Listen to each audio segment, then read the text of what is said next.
सबों को मेरी ओर से जय मसीह की। क्या ही धन्य है वह पुरुष जो यहोवा की शरण लेता है। तो क्यों ना हम परमेश्वर के सम्मुख आए। आइए हम लोग आज की आराधना को प्रार्थना के साथ शुरुआत करेंगे। आइए हम मिलकर प्रार्थना करेंगे, अपनी आँखों को बंद करेंगे। हालेलुया। जीवित अनुग्रहकारी पिता परमेश्वर, इस सुंदर समय के लिए तुझे धन्यवाद देते हैं। हाँ प्रभु जी, तूने पूरे सप्ताह भर संभाल के रखा, इसके लिए धन्यवाद देते हैं। हाँ प्रभु जी, पिछले सप्ताह में तूने पिता परमेश्वर हर एक को आशीष दिया प्रभु, इसके लिए धन्यवाद देते हैं। इस सप्ताह भी आपके हाथों में हर एक को सौंपते हैं मेरे पिता। एक एक जन से तू बोल और बातचीत कर मेरे पिता। हाँ प्रभु, तूने पिता परमेश्वर जो भी गीतों को हम गाते हैं पिता, आपकी उपस्थिति चाहते हैं, आपकी महिमा चाहते हैं। हे पिता परमेश्वर, जो भी वचनों को सुनेंगे पिता परमेश्वर, अपने जीवन में लागू करने पाए पिता परमेश्वर।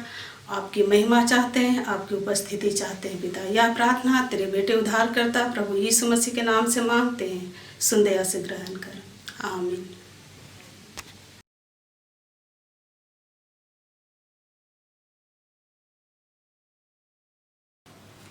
परमेश्वर का धन्यवाद हो कि उसने फिर से हम और आपको एक और मौका दिया, एक नया दिन दिया, एक नए आराधना का दिन दिया कि हम और आप मिल करके उस प्रभु की आराधना हम कर पाए।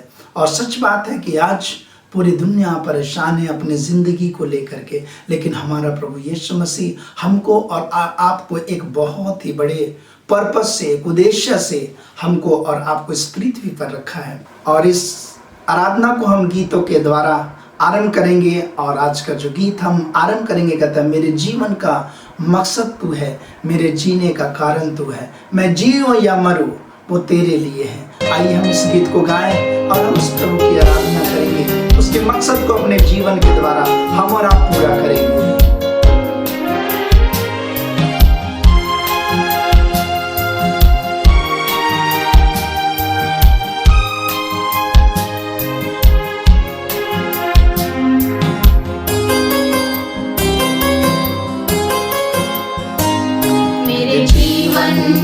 मकसद तू है, मेरे जीने का कारण तू है, मैं जीऊं या मरूं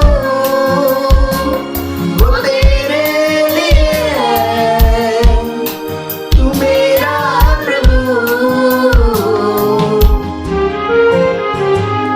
मेरे जीवन का मकसद तू है,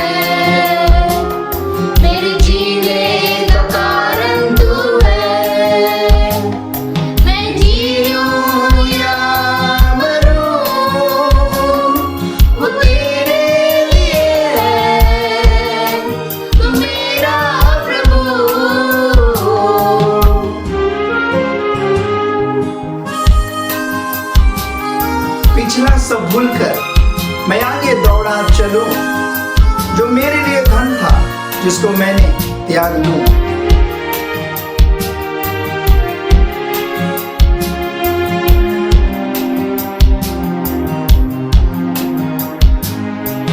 पिछला सब भूलकर मैं आगे दौड़ा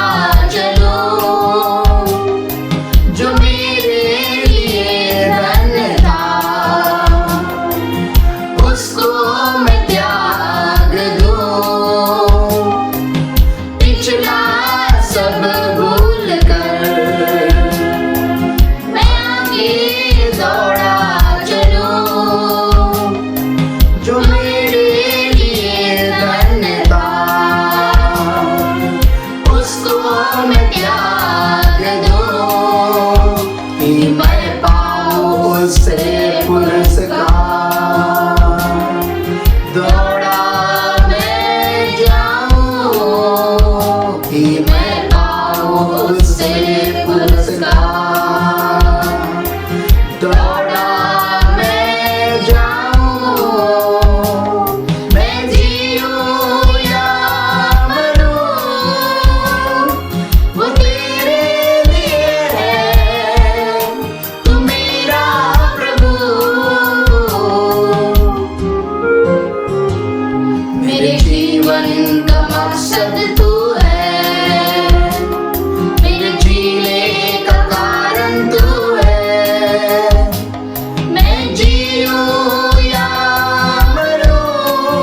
तेरे सलीब पर खींचा मैं जाऊं।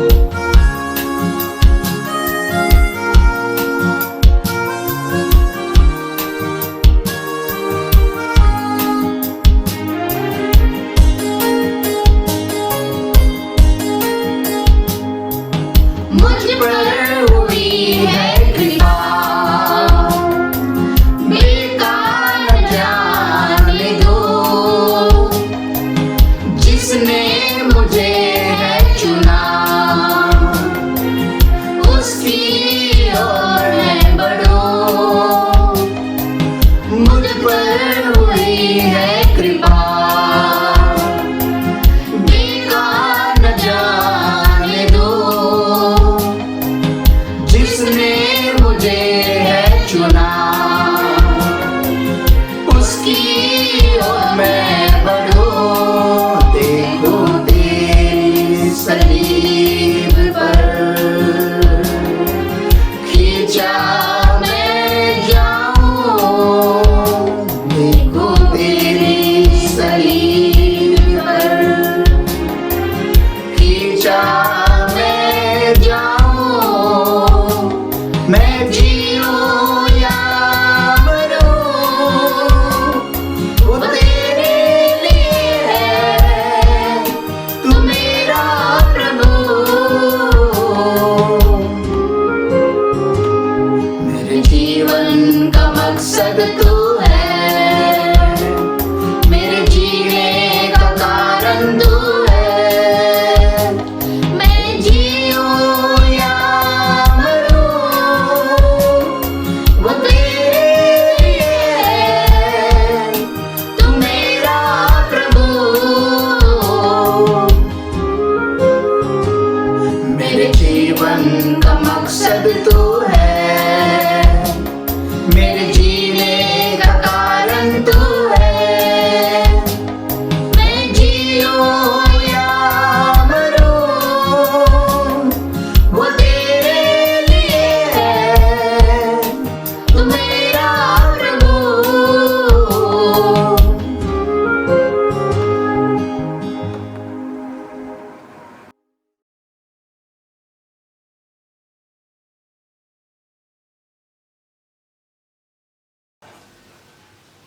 हमने गीत गाया, मेरे जीवन का मकसद तू है, मेरे जीने का कारण तू है।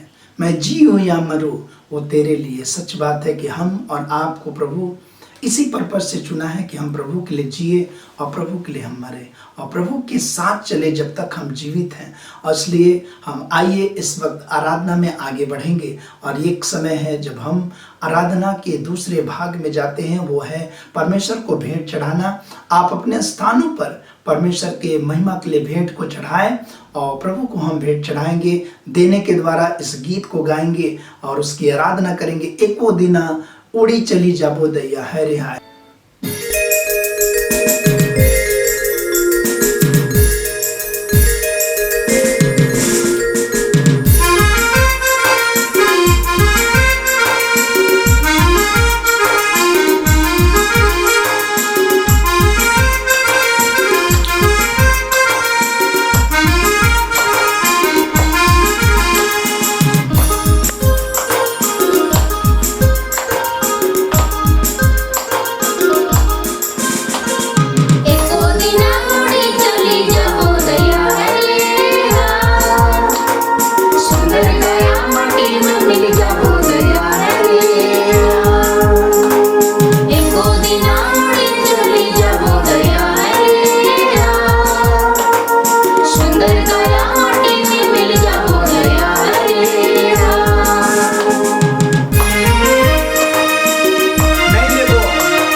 राजलो अपन यीशु से खोजते पूछते चली जाबो दया है रे ना सुंदर काया माटी में मिल जाबो दया है रे ना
हम उस प्रभु की आराधना अपनी आंखों को बंद करते हुए हम गाएंगे। यीशु मसीह तेरे जैसा कोई नहीं, तेरे चरणों में झुके आसमान, महिमा गाए जमी। इस गीत को हम गाएं और उस प्रभु की आराधना करेंगे, अपने मन को वचन की सुनने के लिए तैयार करेंगे। हालेलुया, धन्यवाद राजा पिता, तेरी तारीफ जी और धन्यवाद धन्यवाद धन्यवाद।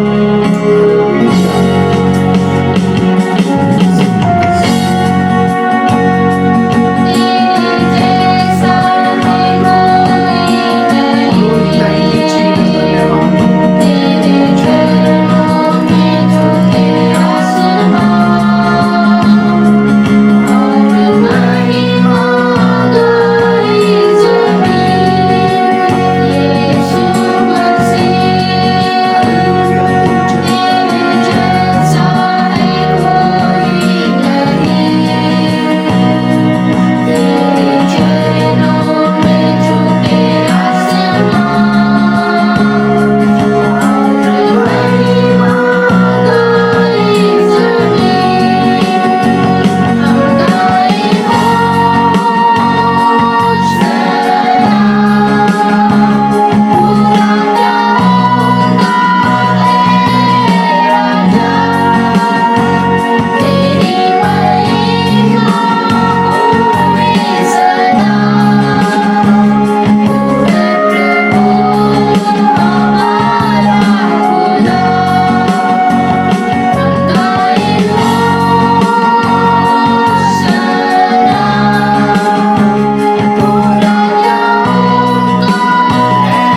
करते हैं, तेरे नाम को ऊंचा उठाते पिता। हमें के जीवन के ऊपर में अनुग्रह प्रदान कर, यीशु मसीह के नाम से मांगते हैं, आमीन। भाई पतरस इस वक्त प्रार्थना करने में अगुवाई करेंगे। हम लोग उनके साथ प्रार्थना में शामिल हो, अपने सरों को झुका करके उनकी प्रार्थना में हाँ और आमीन के साथ हम उनके साथ शामिल होने पाएंगे। आइए हम कोरोना महामारी के संबंधित विषय में प्रार्थना करेंगे और हम सब मिलकर के प्रार्थना करेंगे। और विषय जो कोरोना वैक्सीन बन रही है, उस वैक्सीन में सफलता पाए और जितना डॉक्टर, नर्स और जितने भी लोग इस वैक्सीन की खोज में हैं और इस बीमारी को से निजात पाने के संबंधित सारी बातों के लिए हम प्रार्थना करें। आइए हम आँख को बंद करें और प्रार्थना करें। हे यीशु मसीह, हम तेरा धन्यवाद करते हैं प्रभु जी, हमारे इस देश से, हमारे इस राज्य से, इस शहर से कोरोना महामारी को दूर कर प्रभु जी, और हमारे मित्र, हमारे सगे संबंधी सारे लोगों के जीवन से दूर हो। और प्रभु जी प्रार्थना करते हैं कि प्रभु हमारे देश से, हमारे राज्य से नहीं बल्कि पूरे विश्व से बाहर होने पाए प्रभु जी। और प्रभु जी सारे लोग आनंद के साथ प्रभु जी आज हमारे गांव, टोले, शहर में प्रभु जी आराधना, प्रार्थना जो प्रभु जी लॉकडाउन और प्रभु जी एक साथ नहीं हो पा रही प्रभु जी, उस सारी बातों से प्रभु जी लोगों के जीवन से निजात दे के प्रभु जी हम इस महामारी के विषय में प्रार्थना करने पाएंगे प्रभु जी। यीशु मसीह ये महामारी यीशु के नाम में दूर होने पाए। और प्रभु जी प्रार्थना करते हैं जितने नर्स, डॉक्टर और जितने भी प्रभु जी इस दवा की खोज में है, प्रभु जी वैक्सीन की खोज में है प्रभु जी, उस खोज को प्राप्त करने पाए और प्रभु जी ये ट्रायल सफलता में बदलने पाए प्रभु जी, और बीमारी यीशु के नाम में दूर होने पाए प्रभु जी। प्रभु एक एक लोगों के जीवन में तो काम कर प्रभु जी, जितने नर्स हैं, डॉक्टर्स हैं प्रभु जी, ये डर भय के साथ नहीं, लेकिन प्रभु जी आप में वो प्रभु जी हो करके ये प्रभु जी इस दवा की ट्रायल में सहायता कर प्रभु जी। आप प्रभु जी ये ट्रायल सक्सेस में बदलने पाए, सफलता में बदलने पाए प्रभु जी, और तेरी बहुतायत का आशीष को देखना चाहते प्रभु जी कि लोगों के जीवन में काम कर प्रभु जी, ये बीमारी, ये डर और भय यीशु के नाम से दूर होने पाए प्रभु जी। प्रभु तू दया कर, अनुग्रह कर प्रभु जी, एक एक डॉक्टर को, नर्स को और जितने इस दवा की खोज में है प्रभु जी, उनके परिवार में, उनके घर में प्रभु जी, वो प्रभु जी हर एक तरफ से आशीष का अनुग्रह कर प्रभु जी। और प्रभु ये दवा बिल्कुल बन करके प्रभु जी तैयार होने पाए प्रभु जी, और लोगों के जीवन से जब तैयार हो जाता है प्रभु जी, सारे डर और भय दूर होने पाए प्रभु जी। प्रभु तेरी अनुग्रह में, तेरी दया में ये कार्य को पूरा होने में सहायता कर प्रभु जी। प्रभु हम तेरा धन्यवाद करते हैं प्रभु जी, हम सब के पाप, दोष, गुनाह, अपराधों को क्षमा कर प्रभु जी, और क्षमा करते हुए ये दवा यीशु के नाम में प्रभु जी दूर होने पाए प्रभु जी, और तेरा धन्यवाद करने पाए। यीशु मसीह के नाम से दुआ मांगते हैं, आमीन।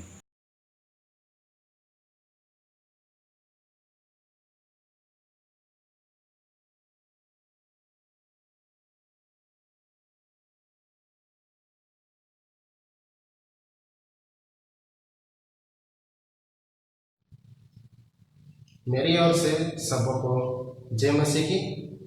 आइए हम भजन संहिता 75 1 से लेकर 10 तक हम एक साथ पढ़ेंगे। हे परमेश्वर, हम तेरा धन्यवाद करते हैं, हम तेरा नाम का धन्यवाद करते हैं, क्योंकि तेरा नाम प्रकट हुआ है, तेरे आश्चर्य कर्मों का वर्णन हो रहा है। जब ठीक समय आएगा तब मैं आपकी ठीक ठीक न्याय करूंगा। जब पृथ्वी अपने सब रहने वालों समेत डोल रही है, तब मैं ही उसके खंभों को स्थिर करता हूँ। मैंने घमंडियों से कहा, घमंड मत करो, और दुष्टों से सिंह ऊंचा मत करो। अपना सिंह बहुत ऊंचा मत करो, न सिर उठाकर ढिठाई की बात बोलो, क्योंकि बढ़ती ना तो पूर्व से, न पश्चिम से, और न जंगल की ओर से आती है, परंतु परमेश्वर ही न्याय है। वह एक को घटाता और दूसरे को बढ़ाता है। यहोवा के हाथ में एक कटोरा है, जिसमें का दाख मधु झगवाला है, उसमें मसाला मिला है, और वह उसमें से उड़लता है। निश्चय उसकी तलछट तक पृथ्वी के सब दुष्ट लोग पी जाएंगे, परंतु मैं तो सदा प्रचार करता रहूंगा। मैं याकूब के परमेश्वर का भजन गाऊंगा। दुष्टों के सब सिंगों को मैं काट डालूंगा, परंतु धर्मी के सिंग ऊंचे किए जाएंगे। आमीन। इस वचन से सबों को आशीष मिले, और एक बार फिर से जय मसीह।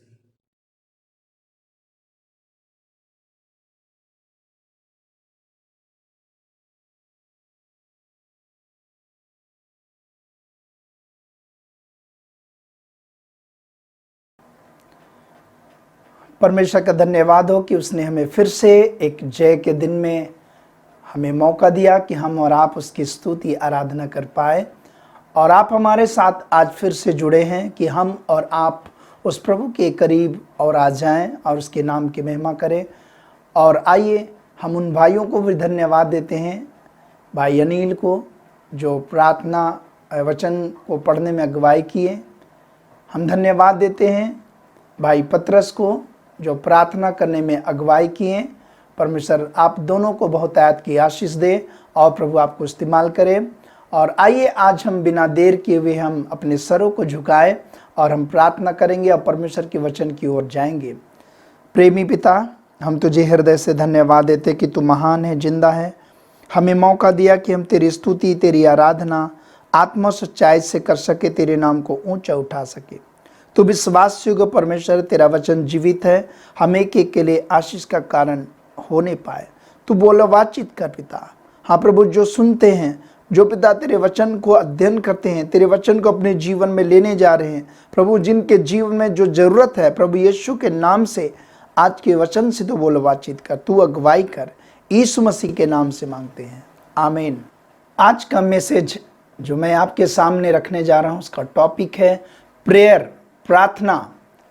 प्रार्थना के विषय में अगर हम और आप अगर ध्यान करें, प्रार्थना सभी लोग करते हैं, लेकिन प्रार्थना को अगर हम विशेष तौर से उसके ऊपर ध्यान करेंगे तो ये बड़ा गंभीर समय होता है जो हम और आप परमेश्वर के साथ में बिताते हैं।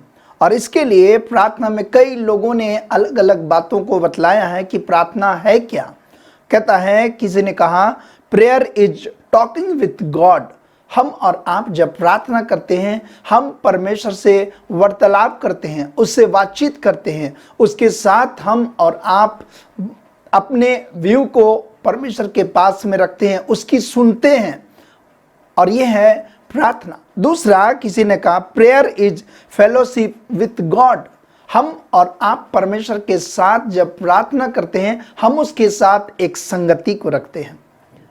हमारी और आपकी संगति परमेश्वर के साथ में होती है। किसी ने कहा prayer is exercising our authority in Christ. हमारे अधिकार को जो प्रभु ने दिया है, हम उसको परमेश्वर के साथ में जोड़ते हैं। और कहता है, किसी ने कहा prayer is spiritual communication with God.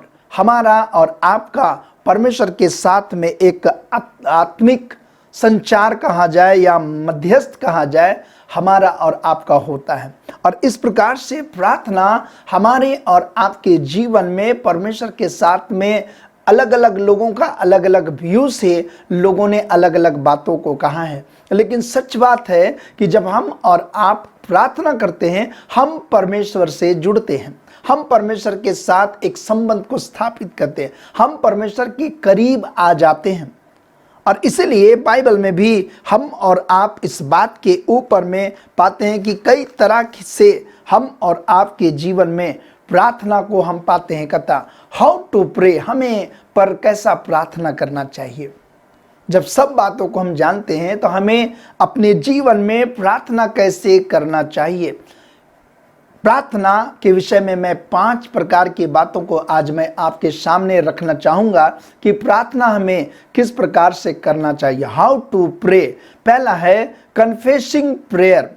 हमारे और आपके जीवन में पश्चातापी प्रार्थना होना बहुत ज़रूरी है। हम और आप जब भी किसी व्यक्ति से बात करते हैं जिससे हम और आप अच्छी तरह से खुले हैं, उनसे हम बड़ी अच्छे फ्रैंकली बात करते हैं, पर जिससे हम बात नहीं कर सकते हैं या उसकी दृष्टि में हमारा संबंध सही नहीं है तो हम वहाँ पर बात खुल के नहीं कर पाते। हमारा प्रभु यीशु मसीह भी हमको और आपको यही चाहता है कि हमारा जीवन पवित्र रहे, हमारा जीवन परमेश्वर के वचन के अनुसार हो। लेकिन कई बार हम और आप डिसोबीडियंट होने के कारण से, अनाज्ञाकारी बनने के कारण से हम अपने जीवन में प्रार्थना के लाइफ को खो देते हैं। लेकिन हमको और आपको कहता है, पहला पॉइंट, हाउ टू प्रेयर में कन्फेसिंग आवर प्रेयर, हमें प्रतिदिन अपने जीवन में पश्चातापी प्रार्थना करने की आवश्यकता। पश्चाताप करना बहुत जरूरी है, अपनी गलतियों को मानना बहुत जरूरी है। जो हमारे और आपके जीवन में मिस्टेक आए दिन हो जाता है, बोली से, वचन से, व्यवहार से, काम से, हमको उसको कन्फेस करना अपने प्रभु के सामने में, हमें मानने की आवश्यकता है। बाइबल में कई ऐसे लोग हैं जो अपने जीवन में कन्फेसिंग प्रेयर किए। दानियल के विषय अगर हम पढ़ेंगे, दानियल नबी की पुस्तक 9 अध्याय उसका 3 और 4 पद में कहता है, तब मैं अपना मुख प्रभु परमेश्वर की ओर करके गिड़गिड़ाहट के साथ प्रार्थना करने लगा और उपवास कर टाट पहन राख में बैठकर वरदान मांगने लगा। मैंने अपने परमेश्वर यहोवा से इस प्रकार प्रार्थना की और पाप का अंगीकार किया, हे प्रभु तू महान और भययोग परमेश्वर है, जो अपने प्रेम रखने वाले और आज्ञा मानने वाले के साथ अपनी वाचा को पूरा करता है और करुणा करता रहता है। यह सच बात है कि दानियल अपने जीवन में परमेश्वर के सामने में अपने पाप का अंगीकार कर रहा है, अपनी गलती का एहसास करके उसको प्रभु के पास रख रहा है और उससे निवेदन करता है, उससे वो प्रार्थना करता है। प्रियो, आज हम और आप मनुष्य, हमारे और आपके जीवन में बोली से, वचन से, काम से, सुनने से, बोलने, देखने से, हमारे और आपके जीवन में कई बार हम परमेश्वर को दुखी कर देते हैं। हमें जरूरत है कि हम भी दानियल के समान अपने पाप को, गलतियों को प्रभु के सामने मान करके हम प्रार्थना करेंगे और तब हमारी कन्फेसिंग प्रेयर हमारे परमेश्वर के साथ फिर से जोड़ देगी। क्योंकि जब हम अपनी गलती को मानते हैं, पश्चाताप करते हैं, तो प्रभु का वचन कहता है जो अपनी गलती को मान लेता है और छोड़ देता है, उन पर दया की जाती है। प्रियो, आज हमारा प्रभु यीशु मसीह हमारे गलती को मानने के लिए, मानते हुए हमें परमेश्वर से प्रार्थना करने की आवश्यकता है। मरकुस रचित सुसमाचार 11 अध्याय उसका 25 पद में कहता है, जब कभी तुम खड़े हुए प्रार्थना करते हो तो यदि तुम्हारे मन में किसी के प्रति कोई विरोध हो तो क्षमा करो, इसलिए कि तुम्हारा स्वर्गीय पिता भी तुम्हें क्षमा करेगा। मरकुस रचित सुसमाचार में यीशु मसीह इस बात के विषय कहता है, यदि तुम प्रार्थना करने के लिए खड़े हो, परमेश्वर के साथ संबंध स्थापित करने के लिए खड़े हो, तो तुमको कहता तुम पहले अपने भाई से, जिसके बारे में तुम्हारे मन में विरोध चल रहा है, फूट चल रहा है, तुम जा करके उससे पहले पश्चातापी माफी मांगो, उसको क्षमा कर दो और तब तुम आकर के प्रार्थना करो। प्रियो, आज हमारी और आपकी प्रार्थना पश्चातापी प्रार्थना होनी है। हमारे मन में यदि किसी के प्रति कोई ऐसी भाव है, कोई विरोधाभास है, तो हमको और आपको परमेश्वर से के पास आने से पहले उस भाई से, जिसके प्रति हमारे मन में तरह तरह की बातें हैं, प्रेम की बातें नहीं, ईर्ष्या, द्वेष, क्रोध की बातें, हमें उसे क्षमा करना है और तब हम परमेश्वर के पास जब आएंगे, परमेश्वर हमको और आपको एक्सेप्ट करेगा, हमारी और आपकी प्रार्थना को सुनेगा, हमारी और आपकी प्रार्थना को वो सुन करके उसका प्रति उत्तर इमीडिएटली देगा। और इसलिए कई बार हम और आप अपने जीवन में दूसरों को क्षमा न करने के कारण से हम और आपकी प्रार्थना रुक जाती, हमारी प्रार्थना सुनी नहीं जाती है। लाखों हम प्रेयर रिक्वेस्ट लिख के देते हैं, कई अच्छे प्रिय प्रभु के दास, प्रेयर वॉरियर्स प्रेयर करते हैं, लेकिन आपकी सुनी नहीं जाती है। कारण क्या है कि आप और हम कई बार प्रार्थना के करीब आते हैं, लेकिन हम दूसरों को अपने मन से क्षमा नहीं करते हैं। दूसरों के प्रति हमारे मन में विरोध की भावना है। हमें प्रभु कहता है तुम पहले उसे क्षमा करो तो तुम्हारी सारी प्रार्थना सुन ली जाएगी। हालेलुया। क्योंकि हमारा प्रभु यीशु मसीह वो पवित्र प्रभु है, वो नहीं चाहता है कि किसी से विरोध हो और परमेश्वर से मेल। कहता पहले तुम जाओ, उससे मेल मिलाप करो, तब तुम मुझसे प्रार्थना करो। प्रभु हमारी और आपकी प्रार्थना को सुनेगा। दूसरा, प्रार्थना करता है तरस से भरकर प्रार्थना करना। तरस से भरा हुआ प्रार्थना, प्रभु यीशु मसीह एक बहुत ही सुंदर एग्जाम्पल है। लूका रचित सुसमाचार उसके 7वें अध्याय उसका 11 पद से लेकर के 17 पद तक तरस से भर के प्रार्थना, तरस से भरी हुई प्रार्थना।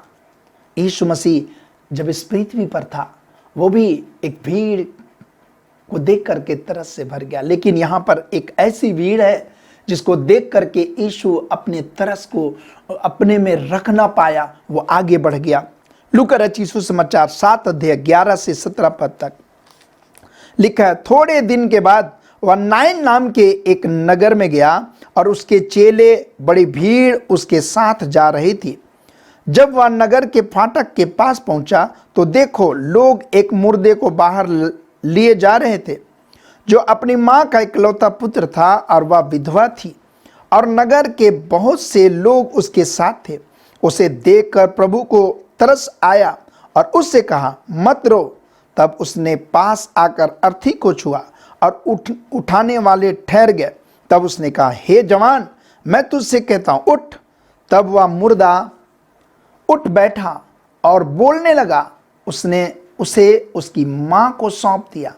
इससे सब पर भय छा गया और वे परमेश्वर की बड़ाई करने लगे।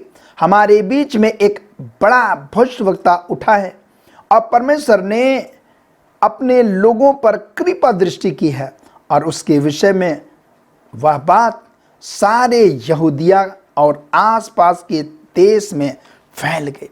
सच बात है कि यहाँ पर यीशु मसीह अपने एक बड़े भीड़ के साथ हर जगह जा रहा है, जहाँ कहीं हर एक स्थान पर जा रहा है। लेकिन उसी भीड़ में जाते वक्त वो नाइन नाम के एक नगर के पास जे हुई पहुंचा, वहां पर लोग उस नगर से एक मुर्दे को लेकर के आ रहे थे, और उस भीड़ में से मुर्दे की भीड़ जो उनके साथ थी, मुर्दे के साथ में थी, लोग बड़ी चिल्ला रहे थे, रो रहे थे। और उसकी विधवा मां जिसका एक ही बेटा था वो भी मर गया, उसके लिए कोई आशा नहीं, कोई उम्मीद नहीं। यीशु मसीह इस बात को देख करके लिखा है 13 पद में, वो तरस से भर गया। वो तरस से भरने के बाद जा करके उस भीड़ से उस अर्थी ले जाने वालों को कहता, रुक जाओ, और रुकने के लिए कहा, रुका। और उस जवान को कहा, उठ, और उसे उठा करके जीवित करके उस विधवा मां जिसको देख के वो तरस खाया था, वो तुरंत उस बेटे को उसके हाथ में सौंप दिया। प्रियो, आज हमारी और आपकी प्रार्थना जब हम करते हैं किसी व्यक्ति के लिए, किसी विषय के लिए, हमारे अंदर में उसका दुख को हमको अपना समझना, उसके तकलीफ को हमें अपना समझना, तरस से भर करके हम और आप जब प्रार्थना करेंगे, परमेश्वर हमारी प्रार्थना को सुनेगा। यीशु तरस से भर करके प्रार्थना किया। आज प्रियो, हम कई लोगों के लिए प्रार्थना करते हैं, उनका दुख को हम अपना दुख समझ करके, उनके कठिनाई को, उनके परेशानी को अपनी परेशानी समझ करके हम और आपको प्रार्थना करने की आवश्यकता है, क्योंकि यह संसार दुख से, पीड़ा से परेशान है। आज लोग आपसे, हमसे ये कहेंगे कि मेरे लिए प्रार्थना करें, बड़ी उम्मीद से। प्रियो, यदि आपको कोई कहता है कि मेरे लिए प्रार्थना करे, प्रियो, ये बात आप जाने कि आपके जीवन में मसीह दिखाई दे रहा है। लोग आपसे उम्मीद कर रहे हैं कि आप प्रार्थना करेंगे और मैं चंगा हो जाऊंगा। प्रियो, उस बीमारी को, उस समस्या को आप अपना समझ करके तरस से भर करके प्रार्थना करें। परमेश्वर आपकी तरस की प्रार्थना को आदर करेगा और उसका उत्तर देगा। पहला शामिल की पुस्तक उसका 1 अध्याय उसका 10 पद में लिखा है, वह मन में व्याकुल होकर यहोवा से प्रार्थना करने और बिलक बिलक कर रोने लगी। हन्ना के विषय यहां पर लिखा है, पहला शामिल 1 अध्याय उसका 10 पद में। यह हन्ना बड़ा ही दुखियारी महिला थी, इसका कोई संतान नहीं था, विवाह के कई वर्ष हो गए थे, लेकिन वो बड़ा ही दुखी थी। वो परमेश्वर के डेवढ़ी में, परमेश्वर के मंदिर में जाकर के वो बिलक बिलक करके रो रही थी, अकेले परमेश्वर के सामने अपने दुख को शेयर कर रही थी। लिखा है कि उसकी बिलक के प्रार्थना करना परमेश्वर ने सुना। प्रियो, आज हम तरस से जब भरेंगे, हमारी आंखों में आंसू आ जाएगा, हम प्रार्थना करेंगे, लोग के जीवन में परमेश्वर अपना काम करना आरंभ कर देगा। और इसलिए दूसरी बात हम लोगों ने सुना, तरस से भर करके प्रार्थना। तीसरी बात कहता है बिलीव इन प्रेयर, हमें प्रार्थना में विश्वास करने की आवश्यकता है। यह बहुत बड़ी चीज है, प्रार्थना में विश्वास करना। हमको और आपको जिस विषय के लिए हम और आप प्रार्थना करते हैं, हमको उस पर विश्वास करने की आवश्यकता है। जो नहीं है उसको होते हुए हमको मानने की आवश्यकता है। जो दिखाई नहीं दे रहा है, अदृश्य है, उसको मानो कि वो हमारे सामने साक्षात है। हमारी प्रार्थना यही होना। प्रियो कहता है मरकुस 11 अध्याय का 24 पद में कहता है, इसलिए मैं तुमसे कहता हूं प्रतीति कर लो कि तुम जो कुछ प्रार्थना में मांगो, और ये प्रतीति कर लो कि वह तुम्हें मिल गया और तुम्हारे लिए वो हो जाएगा। कहता है तुमसे मैं ये कहता हूं, यदि तुम प्रार्थना में ये प्रतीति कर लो, जिस बात को तुम मांग रहे हो, तो वो तुम्हारे लिए हो जाएगा। हमारे और आपके जीवन में प्रार्थना करना ही सिर्फ नहीं है, लेकिन हमको विश्वास कर लेना कि वो हो गया। अब वो हमारे विश्वास के द्वारा वो काम हो जाएगा। यीशु मसीह को ये कहना पड़ा, यदि तुम्हारे अंदर में राई के दाने के बराबर भी विश्वास होगा, तो इस पहाड़ से कहोगे हट जाए तो वो हट जाएगा। और ये सच बात है, हमारी प्रार्थना में विश्वास का होना बहुत जरूरी है कि ऐसा जिस विषय के लिए हमने प्रार्थना किया वैसा होगा। पर कई बार हमें संदेह होता है कि पता नहीं हमने प्रार्थना किया ठीक होगा कि नहीं होगा, समस्या का समाधान होगा कि नहीं होगा। प्रियो, अगर हमने प्रार्थना किया तो जिस विषय के लिए हमने प्रोनाउंस किया है, तरस से प्रार्थना किया है, परमेश्वर उसको सुनेगा और उसको उत्तर देगा। इसलिए हमारी प्रार्थना में विश्वास होना बहुत जरूरी कि हमने अगर प्रार्थना निवेदन दिया है, तो हमारी प्रार्थना में यह विश्वास हमको करना है कि हमारी चंगाई के लिए प्रार्थना की गई है, मैं चंगा हो गया हूं। हालेलुया। और इसलिए आज आप भी अपने जीवन में, यदि आप चाहते कि प्रभु आपके जीवन में चंगाई दे, आप यदि किसी के लिए प्रार्थना करें कि वो व्यक्ति चंगा हो जाए, तो आपको विश्वास करना बहुत जरूरी है। और आपके विश्वास के परिणाम के अनुसार परमेश्वर अपने काम को करेगा। मत्ती रचित सुसमाचार 21 अध्याय उसका 22 पद में लिखा है, और जो कुछ तुम प्रार्थना में विश्वास से मांगोगे वह सब तुमको मिल जाएगा। जो कुछ भी हम प्रार्थना में विश्वास से मांगेंगे वो हमको और आपको मिल जाएगा। यह परमेश्वर यीशु मसीह का वचन है। मत्ती रचित सुसमाचार 21 अध्याय उसका 22 पद में, जो कुछ तुम प्रार्थना में विश्वास से मांगोगे वो तुम्हें मिल जाएगा। प्रियो, हमें विश्वास के साथ प्रार्थना करने की आवश्यकता है, मांगने की आवश्यकता। पक्का प्रभु देगा। हमारे विश्वास में कमी होना नहीं चाहिए। इसलिए कहता है बिलीव इन प्रेयर, प्रार्थना में विश्वास करने की आवश्यकता है। चौथी बात ये कहता वी प्रे विथ ऑथोरिटी, अधिकार के साथ हमें प्रार्थना करना जरूरी है। हमको और आपको प्रभु ने चुन लिया है और नियुक्त कर लिया है अपने काम के लिए, और हमें अधिकार भी दिया है कि हम उसी अधिकार से प्रार्थना करते हैं। और इसलिए हम कहते हैं यीशु मसीह के नाम से चल, यीशु मसीह के नाम से ठीक हो जा, यीशु मसीह के नाम से आगे देता हूं कि दूर हो जा। अपने नाम से नहीं, किसी व्यक्ति के नाम से नहीं, लेकिन यीशु मसीह ने एक हमको और आपको अधिकार दिया। आप भी अपने जीवन में जब कोई लोग प्रार्थना के लिए दे कहे या आप प्रार्थना करते हैं, आप यीशु के अधिकार को लेना जरूरी है। हमको प्रभु ने अधिकारी बनाया है कि हम और आप उससे प्रार्थना करें, उस अधिकार का इस्तेमाल करें, डरे नहीं। हमको अधिकार का इस्तेमाल करना है।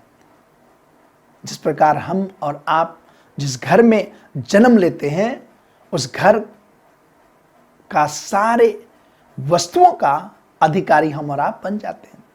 हमको पूछने की आवश्यकता नहीं होती कि इस कमरे में जाएं या ना जाएं, ये चीज़ ले या ना ले, यहाँ बैठे या ना बैठे, हमको पूछने की आवश्यकता नहीं होती। वो हमारा अधिकार होता है। हम अपने से जाके किसी भी रूम में जा सकते हैं क्योंकि मेरा घर है, कहीं पर भी बैठ सकते हैं क्योंकि मेरा घर है।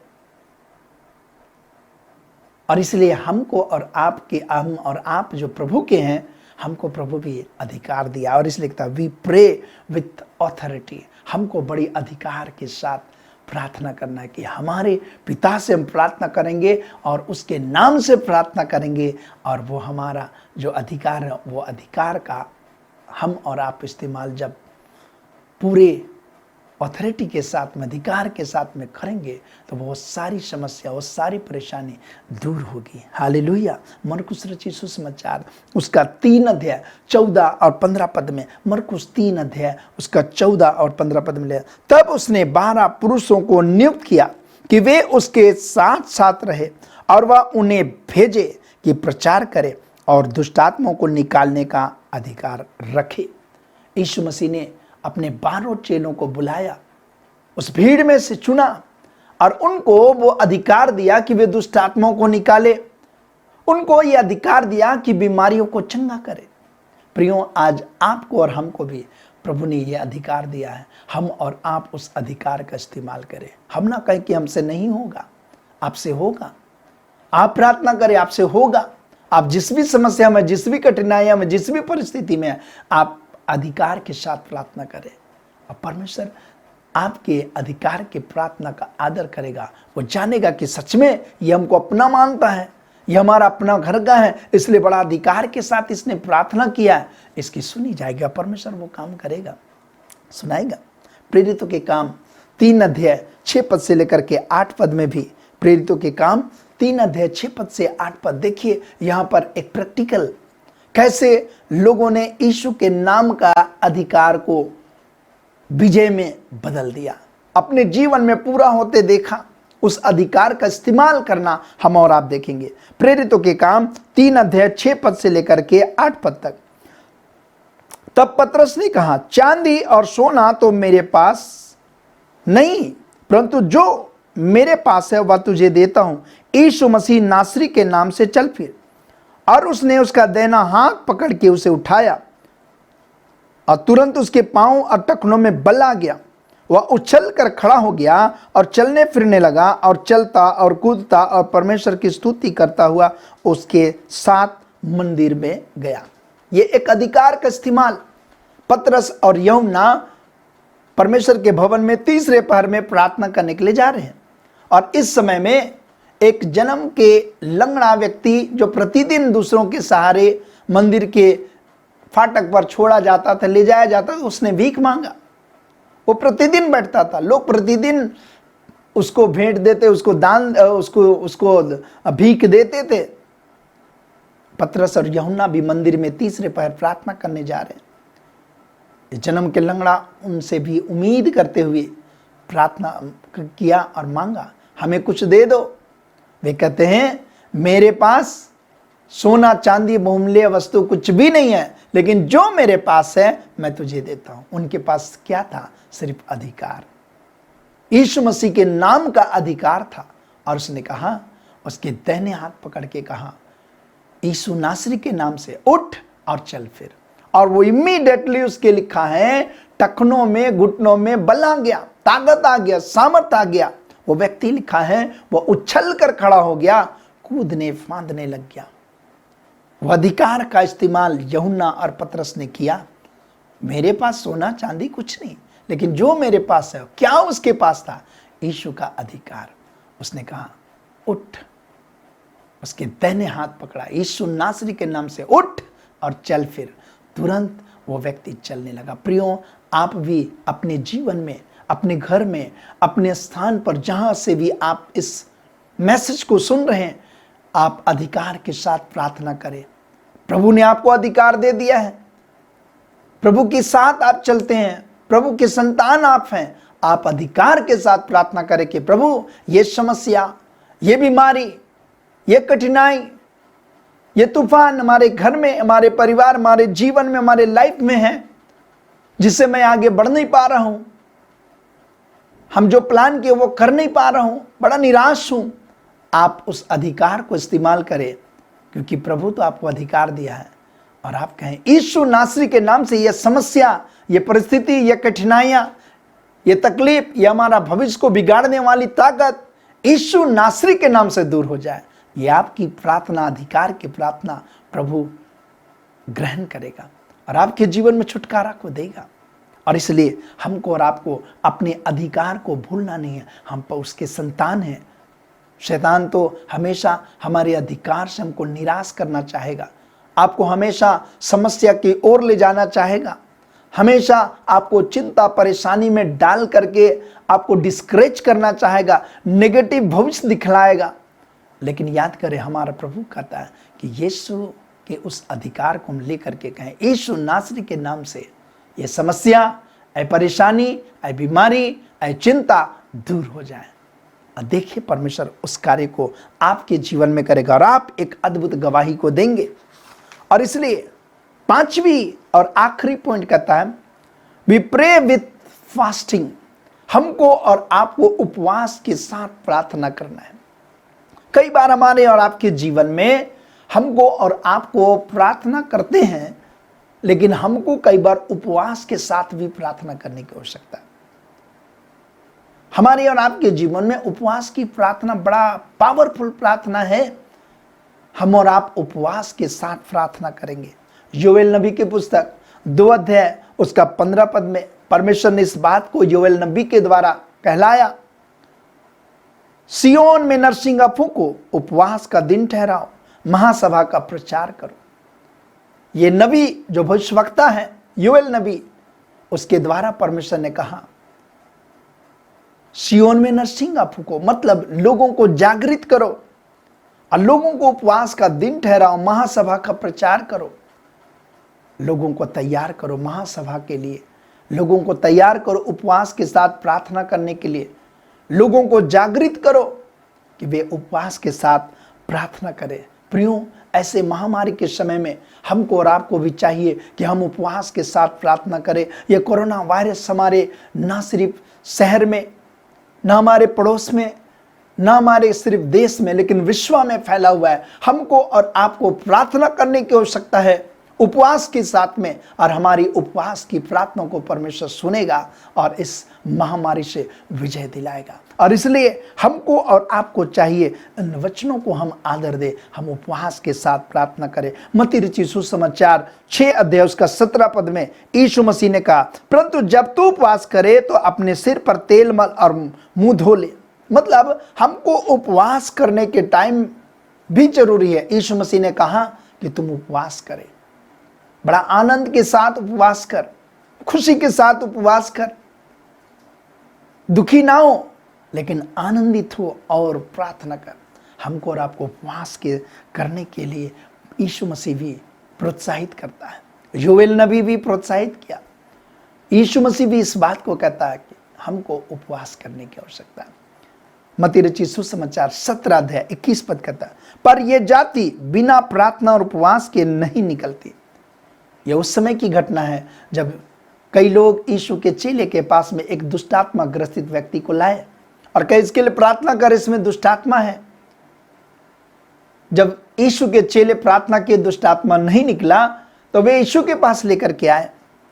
यीशु मसीह उस दुष्टात्मा को निकाला, लेकिन उनको एक शिक्षा भी दिया और यह बात कहता, पर यह जाति अर्थात दुष्टात्मा बिना उपवास और प्रार्थना के निकलती नहीं है।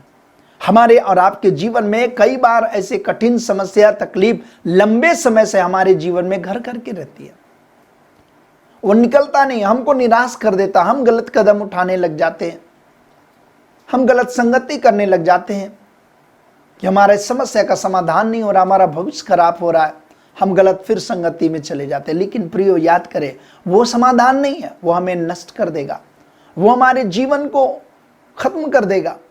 संगति हमारे जीवन को कभी बचा नहीं पाएगा, बुरा आदत हमारे जीवन को कभी बचा नहीं पाएगा। लेकिन परमेश्वर के वचन में कहता है उपवास के साथ प्रार्थना करो। हालेलुया। यदि आप किसी समस्या में, यदि आप किसी परेशानी में, यदि आप अपने भविष्य को लेकर के बहुत ही परेशान हैं और आप गलत कदम उठा रहे, गलत संगति में आगे बढ़ रहे हैं, गलत चीज़ों का सेवन कर रहे हैं, तो याद रखें आप गलत डायरेक्शन में हैं। परमेश्वर के वचन में आप उसके संतान हैं। आपको जरूरत है कि आप उपवास के साथ प्रार्थना करें उस विषय के लिए। प्रभु आपकी प्रार्थना को सुनेगा और उसका उत्तर देगा। और इसलिए आज जरूरत है कि हम और आपको उपवास के साथ किसी समस्या के लिए जो आपके जीवन में, चाहे वो व्यक्तिगत हो, पारिवारिक हो, ऑफिशियल हो, सामाजिक हो, उपवास के साथ प्रार्थना करें। परमेश्वर उसका प्रत्युत्तर देगा। हालेलुया। आप निराश ना हो, उपवास के साथ प्रार्थना करें। अगला और एक पॉइंट कहता है व्हेन वी प्रे, हमको कब प्रार्थना करना चाहिए, उसका क्या कोई समय है, क्या वो कोई नियम है? लिखा है वचन में, कहता है हर समय हमको और आपको any time we can pray, but must effective prayer are, हमें भोर की प्रार्थना, सुबह की प्रार्थना, सबसे विशेष प्रार्थना। हमें प्रार्थना तो एनी टाइम हम कर सकते हैं, कभी भी कर सकते हैं, कोई भी जगह कर सकते हैं, लेकिन सबसे इफेक्टिव प्रेयर जो है, महत्वपूर्ण प्रेयर जो है, असरदार प्रेयर जो है, वो भोर की प्रार्थना। जब सारे लोग सोए होते हैं, सुबह के नींद बड़ी मीठी होती है, ऐसे समय में उठ करके भोर को प्रार्थना करने की आवश्यकता है। बड़ा इफेक्टिव प्रार्थना है, आपके जीवन को फ्रेश कर देगा। अगर आप मॉर्निंग प्रेयर करेंगे, अर्ली मॉर्निंग, परमेश्वर आपको फ्रेश कर देगा, पूरे दिन आपका आनंदमय बीतेगा। मरकुस रचित सुसमाचार 1 अध्याय उसका 35 पद में लिखा है, भोर को दिन निकलने से बहुत पहले वह उठकर निकला और एक जंगली स्थान में गया और वहां प्रार्थना करने लगा। यीशु मसीह के लिए यह लिखा है।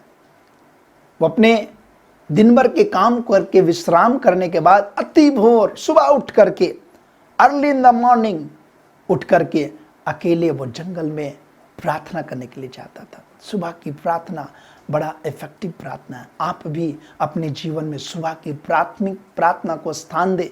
व्यक्तिगत तौर से देखिए, आपके जीवन में परिवर्तन होना शुरू हो जाएगा। देखेंगे आपके जीवन में प्रार्थना का असर होना शुरू हो जाएगा। प्रार्थना अपना काम करना शुरू कर देगा।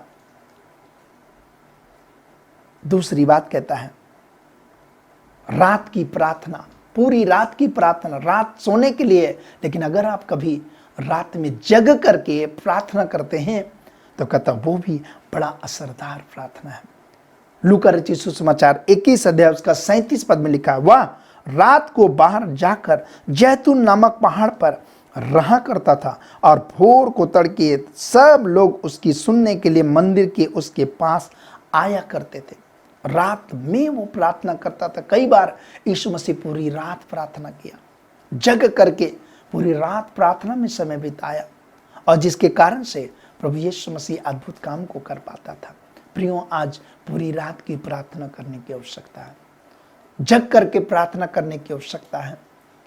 तीसरी कहता है अकेले की प्रार्थना, पर्सनल प्रेयर, व्यक्तिगत प्रार्थना हमारे जीवन में बड़ा इंपॉर्टेंट है। हम और आप सामूहिक परिवार में, चर्च में, लोगों के साथ में, पड़ोसियों के साथ में, फ्रेंड के साथ में, वाइफ के या बच्चों के साथ में मिलके करते, वो अलग है।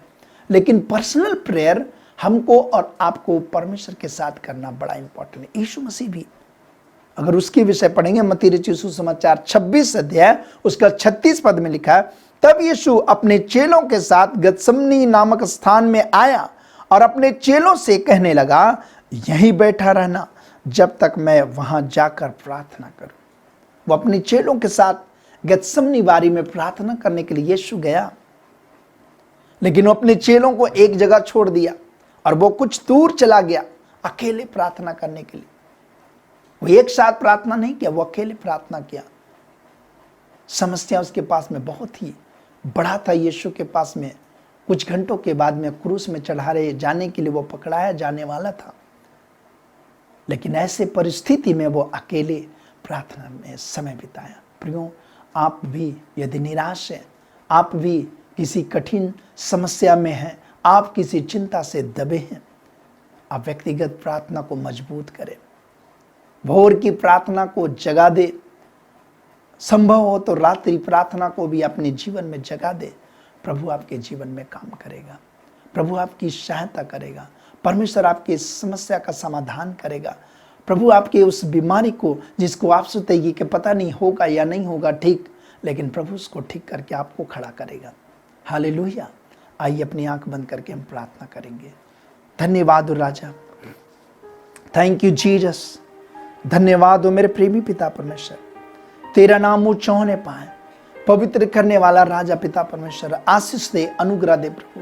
हमने प्रार्थना के विषय में सुना है प्रभु, प्रार्थना के विषय सुन लिया है कि किस प्रकार से हमको प्रार्थना करना है। कन्फेसिंग प्रेयर, तरस के साथ हमें प्रार्थना करने की आवश्यकता है, विश्वास के साथ प्रार्थना करने की आवश्यकता है, अधिकार के साथ प्रार्थना करने की आवश्यकता है। हमारे और आपके जीवन में इन सब बातों को जगह दे करके हम सारे लोग जो आज इस ऑनलाइन आराधना में जुड़े हैं, एक एक लोगों के प्रार्थना के महत्व को वे जान सके। क्यों हमें प्रार्थना करनी, प्रार्थना क्या है, इन बातों को हमने सुना है। इसके महत्व को हम जान करके वैसे ही हम आगे बढ़े। प्रभु आपके जीवन में काम करेगा, परमेश्वर आपकी सहायता करेगा, परमेश्वर आपके जीवन का समाधान करेगा। प्रभु यीशु मसीह आपके प्रार्थनाओं को उत्तर देगा।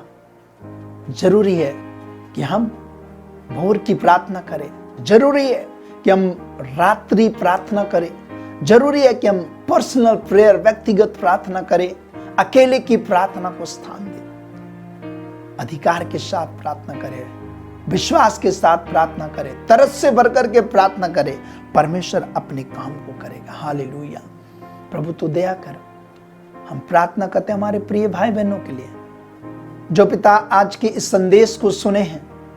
प्रभु उनके जीवन में एक बड़ी विश्वास जग जाए, उनके जीवन में प्रार्थना की ताकत को वे लागू करने आज से आरंभ कर दे और उनके जीवन में ये प्रार्थना की वो ताकत का फायदा अपने जीवन में लेने के लिए एक कदम को आगे बढ़ाए।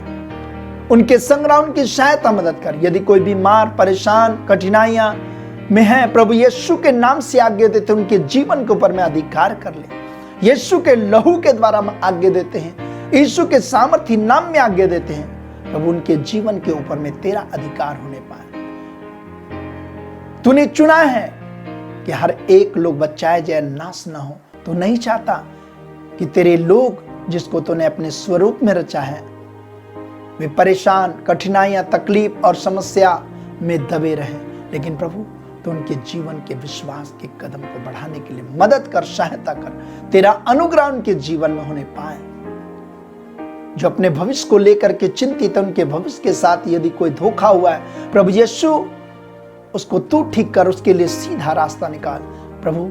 लेकिन उनके जीवन में अनुग्रह दे कि वे प्रार्थना का महत्व को अपने जीवन में जगा दे। कोई गलत चीजों का कभी कोई व्यक्ति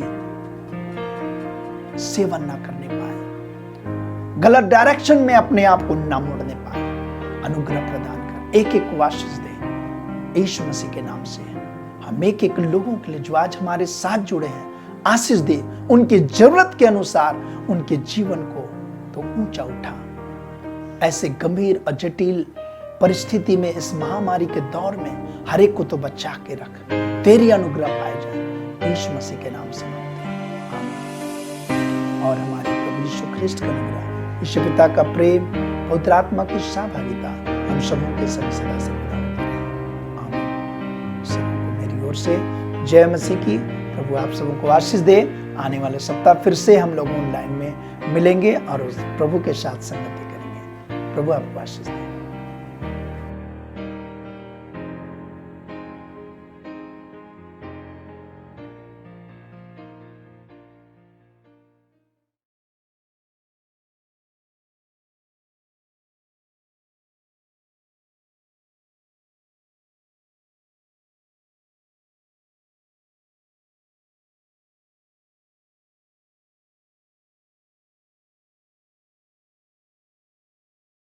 आशा करता हूँ कि आपको आज की आराधना से आशीष मिली है। इस वीडियो को जरूर से जरूर लाइक करें, शेयर करें और इस चैनल को सब्सक्राइब करना ना भूलें। अगर आपके पास कोई भी प्रार्थना निवेदन हो तो आप नीचे दिए गए मोबाइल नंबर पर भेज सकते हैं या फिर ईमेल पर भी भेज सकते हैं। धन्यवाद। फिर से आप सबको जय मसीह की।